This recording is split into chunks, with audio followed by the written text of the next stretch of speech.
Hello folks, welcome to my YouTube channel Watercolor Impressions. I went for a morning coffee walk. I saw this morning crisp lighting and glints on the car and the CN tower against the warm airs. Wanted me to do this painting. Before you go, hit the subscribe button so you guys can get weekly video updates from our channel. And let's get started, guys. As always, I'll provide the drawing template and reference so you guys can download from my website, and the link is in the video description so you guys can go ahead and download it. I'm giving a heads up. I thought I was recording all the part of this video, but when I was about to paint the shadows, the final bit, my DJ cam crashed out and I didn't even notice it. So I'm just giving a heads up before you watching this video tutorial. And so when it comes to drawing, I always try to keep it really simple. The easiest way to do this is look for the bigger shapes in your reference and look for the smaller shapes and look for the tertiary, secondary and tertiary shapes and move along with it. Even though there is no people in our reference, sometimes I love to add people in my painting just for one thing, is to provide a scale so that the viewer can get an idea of judgment of how big certain thing is. If you don't add anything, the painting looks good, but sometimes they don't get the scale in your painting. There's a lot of trees. There's a lot of trees in the paint in the reference, as you could see. I'm also adding a figure now, but I'm trying to make it really impressionistic. I'm trying to get whatever I can in my trees. Sometimes I do this when I do my drawing. I try to shade certain windows and everything so I know where the windows are, and I'll move along with it. I think that's it. We are done with our drawing. Let's do our first wash in our painting. So for the first wash, every painting, I can't say this enough, I say in every video tutorial I do, the first wash is a cobalt wash unless it's a warm scene or a night scene. As it comes down, I'm going to warm up the wash with, you could use either yellow ochre or you can use cadmium orange, because it's a really morning light, so I want to get this ace read as much as I can. And it's really good to create a gradient. And you can see when I paint, I'm almost like trying to connect all the shapes together. This is just the first wash. I'm seeing that this is just helps us to see where everything goes. As it comes to the foreground, there's one part which is kind of warm in color, so I want to connect that warmish tone in the background to the foreground. For the warmish tone, I'm using yellow ochre. For the building in the front, I'm using cadmium orange and a little bit of burnt sienna in it. You can also use burnt amber or amber in it too. But since like there's a lot of European buildings in my street, so it's always it's kind of like orangish with a little bit of warmish tone in it. So now I'm painting the road. I'm going to I'm using raw amber for the glow at the midground. As it comes down, I'm going to introduce a little bit of darker pigment, so that it provides a little bit of really good lead-in for us. For the foreground element, I'm doing Payne's gray, and I'm also mixing a little bit of Winsor violet as well as a little bit of Payne's gray in it.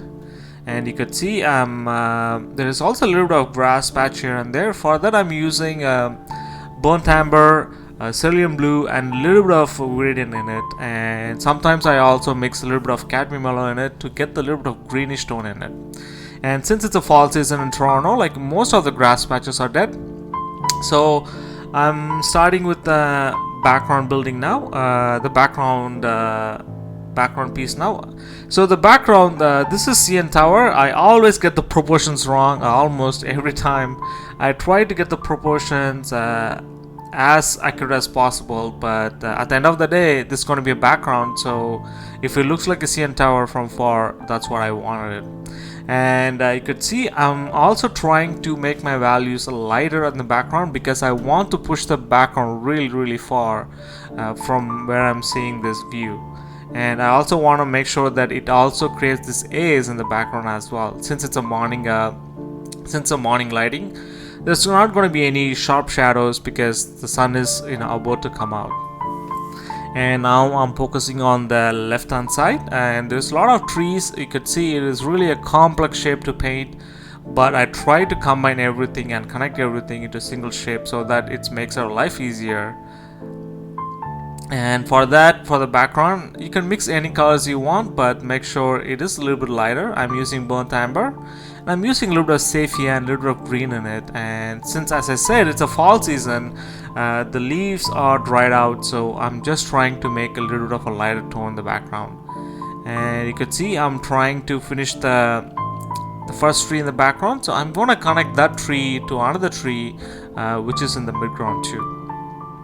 So before it dries out, I'm also introducing a little bit of darker pigment. For the darker pigment, you could mix burnt amber, Payne's gray, or sepia and Payne's gray in too. And you can also add a little bit of French ultramarine blue. That also gives a little bit of really cool or coolish shadows for your trees, and that looks really amazing. And it also complements your painting as well. So I'll start building up the trees. So now let's focus on the building, on the mid-ground building. I'm trying to get this shape as dark as possible. This will help to frame the background white building better, because that's kind of like our focal point too, because it takes everything at one point. So I want to make it as dark as possible. Even though it looks darker now, as it dries out, it's going to get lighter as well. And now I'm adding a little bit of windows here and there, because since it's a background, I'm not worried about adding so much details, because our focal point is our shadows, everything peeking through. And when I squint my eyes, I saw the reference. It did look a little bit of darker pigment, and you can see in the reference the scene all the way comes towards me, like where I'm standing, but I cut it off because I don't want to paint everything that will give a really wide perspective. I don't want to do that. So now this is my favorite brush. This helps me to solve a lot of problems when I paint trees. It gives like the shapes which you can paint by hand forever. And if you try to paint everything by hand, and you lost in space. And so this brush, I try to vary my shapes and edges. So from far, if somebody's seeing this painting from far, it looks like I spent a lot of time on it, and yet it looks sophisticated. And that's what we try to achieve by doing simple brush strokes. One time I was watching this video of my favorite and inspiring artists, and he always says that when somebody sees your painting, it should yet look sophisticated and yet have to look simple. I think that comes by experience. Still, I have a long way to go. So yeah, this is a pinstripe brush. They used to write decals in cars, lorries, whatever you name it. And I painted a little bit of a small shape, and now I jumped out of the cars. And I realized after painting and after finished this painting is I put the cars in the background really low and smaller. I didn't realize that, but I went ahead and fixed it in my final painting.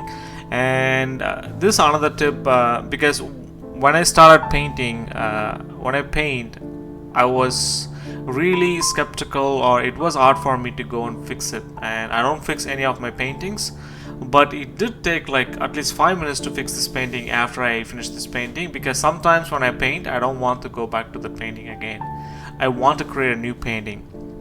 So that's kind of an habit, you know, every artist to develop, because you shouldn't be satisfied with your painting, what you paint, because even most of the paintings I don't like, when I go to art market and people wants to buy the product, and it always surprises me, because the painting I really don't like is the painting which sells more in my market. Being said that, this is where my DJI cam crashed. So now it's your turn to take my reference and drawing template, and let's see what you can come up with. And please do share with me, and I'll see you in the next one. Thanks again for watching this early morning video tutorial with me. Let me know what you guys learned from this video and what's your favorite part in this painting. If you have any other questions or subjects you want me to cover in watercolors, write me at watercolorimpressions@gmail.com. If you have any questions about the video, please do let me know in the comments, or you can also write me as well. Please do share this video with your friends and family. And before you go, hit the subscribe button so you guys can get weekly video updates from our channel. And good luck with your painting, folks.